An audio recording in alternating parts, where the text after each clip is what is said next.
നമ്മൾ ഒരാൾ normal call വിളിക്കുമ്പോൾ ഇഷ്ടമുള്ള പാട്ട് റിംഗ് ടൂണായി വെക്കുന്നത് എങ്ങനെയാണ് ആൾക്കാർ ചോദിച്ചിട്ടുണ്ട്. എങ്ങനെയാണെന്ന് നോക്കാം. നമ്മൾ ഫോണിലെ ഈ കോൺടാക്റ്റ് ഒന്ന് നമ്മൾ ക്ലിക്ക് ചെയ്യുക. ക്ലിക്ക് ചെയ്യുമ്പോൾ നമ്മുടെ കോൺടാക്റ്റെല്ലാം വന്നു. അപ്പോൾ ഏത് ആളുടെ കോൺടാക്റ്റാണ് നമ്മൾ പാട്ട് വെക്കേണ്ടത് അവിടെ ഒന്ന് ക്ലിക്ക് ചെയ്യുക. ശേഷം നമ്മൾ ഈ എഡിറ്റ് എന്ന് കാണുന്നില്ല താഴെ, അതിലൊന്ന് ക്ലിക്ക് ചെയ്യുക. അപ്പോൾ വ്യൂ മോർന്ന് കാണും, അതിലൊന്ന് ക്ലിക്ക് ചെയ്യുക. ഏറ്റവും താഴെ റിംഗ് ടൂൺ എന്ന് കാണും, അതിലൊന്ന് ക്ലിക്ക് ചെയ്യുക. എന്നിട്ട് നമ്മൾ ഇത് സാധാരണ നമ്മളെ ഫോണിലെ ടൂണാണ്. നമുക്ക് പാട്ട് വേണമെങ്കിൽ ഈ പ്ലസ് ബട്ടണിലും അമർത്തുക. അപ്പോൾ നമ്മുടെ എല്ലാ പാട്ടുകളും ഇവിടെ വരുന്നത്. ഏതാ വേണ്ടത് വെച്ചാൽ ഇവിടെ നിന്ന് ക്ലിക്ക് കൊടുത്തിട്ട് ഡൺ കൊടുക്കുക. ഡൺ കൊടുത്തിട്ട് നമ്മൾ ഒന്ന് ബാക്ക് ബട്ടൺ അടിച്ചിട്ട് സേവ് കൊടുക്കുക.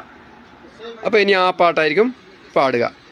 ശേഷം നമുക്ക് ഒരു ഫോട്ടോ കൂടി വെക്കണമെങ്കിലോ ഇതിൽ ക്ലിക്ക് ചെയ്തിട്ട് ഗാലറി ഫോട്ടോ എടുത്തു ഡൺ കൊടുത്തിട്ട് ഫോട്ടോ കൂടി വെക്കാവുന്നതാണ്.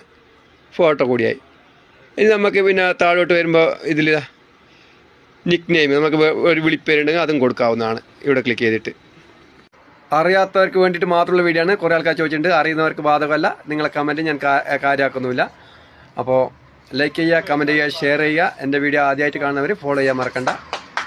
ഇനി ഒരുപാട് വീഡിയോ നിങ്ങൾക്ക് ഉപകാരമുള്ള ചെയ്യാൻ ബാക്കിയുണ്ട്. അപ്പോൾ ഫോളോ ചെയ്താലേ നിങ്ങൾക്ക് എൻ്റെ വീഡിയോ പെട്ടെന്ന് കിട്ടുള്ളൂ. അപ്പോൾ ഫോളോ ചെയ്യാൻ മറക്കണ്ട. മറ്റൊരു വീഡിയോയുമായി വീണ്ടും കാണാം.